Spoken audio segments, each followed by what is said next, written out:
പിമാർ, MLA മാർ, അതുപോലെ തന്നെ ജില്ലാ കമ്മിറ്റികൾ, മണ്ഡലം കമ്മിറ്റികൾ, ഭാരവാഹികൾ, സ്റ്റേറ്റ് ഭാരവാഹികൾ, ഇങ്ങനെ എല്ലാവരുമായി കൂടുതൽ സമയമെടുത്തുകൊണ്ട് തന്നെ കൂടിയാലോചനയൊക്കെ നടത്തി അതിനുശേഷമാണ് സ്ഥാനാർത്ഥി ലിസ്റ്റിന് അന്തിമ രൂപം നൽകിയിട്ടുള്ളത്.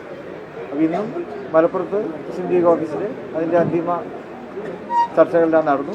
അപ്പോൾ അതിൻ്റെ അടിസ്ഥാനത്തിൽ നമ്മളിവിടെ പ്രഖ്യാപിക്കുകയാണ് അല്ലേ, സ്ഥാനാർത്ഥിയോട് പ്രഖ്യാപിക്കാൻ പോവുകയാണ്. Manjeshwaram AKM Ashraf,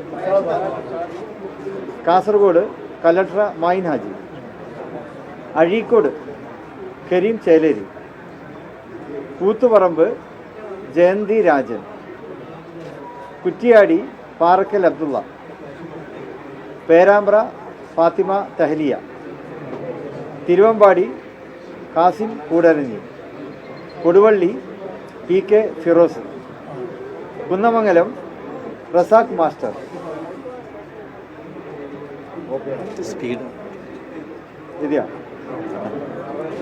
Kozhikode south advocate Faisal Babu,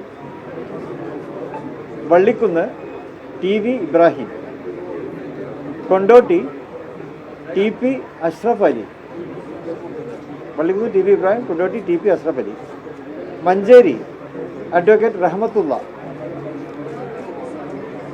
Eranad PK Basheer, Malappuram PK Kunhalikutty, Mankada Manjalamkuzhi Ali, Perinthalmanna Najeeb Kanthapuram, Vengara KM Shaji Vengara, Kottakkal Abid Hussain Thangal, Tirur Kurukkoli Moideen, Tanur PK Navas, Tirurangadi PMA Sameer, Mannarkkad N Shamsudheen, Guruvayur CH Rasheed, Kalamassery advocate BE Abdul Gafoor. ഇതിപ്പോൾ 25 സ്ഥാനങ്ങളിലേക്കുള്ള ലിസ്റ്റാണ് ഇപ്പോൾ ഇവിടെ വായിച്ചിട്ടുള്ളത്. ഇനി 2 പുനലൂരിലും ചേലക്കരയിലും അവിടെ കൂടി മുസ്ലിം ലീഗ് മത്സരിക്കുന്നുണ്ട്. അത് 2 ദിവസത്തിനകം അത് പ്രഖ്യാപിക്കുന്നതാണ്, പുനലൂരിലും ചേലക്കരയിലും.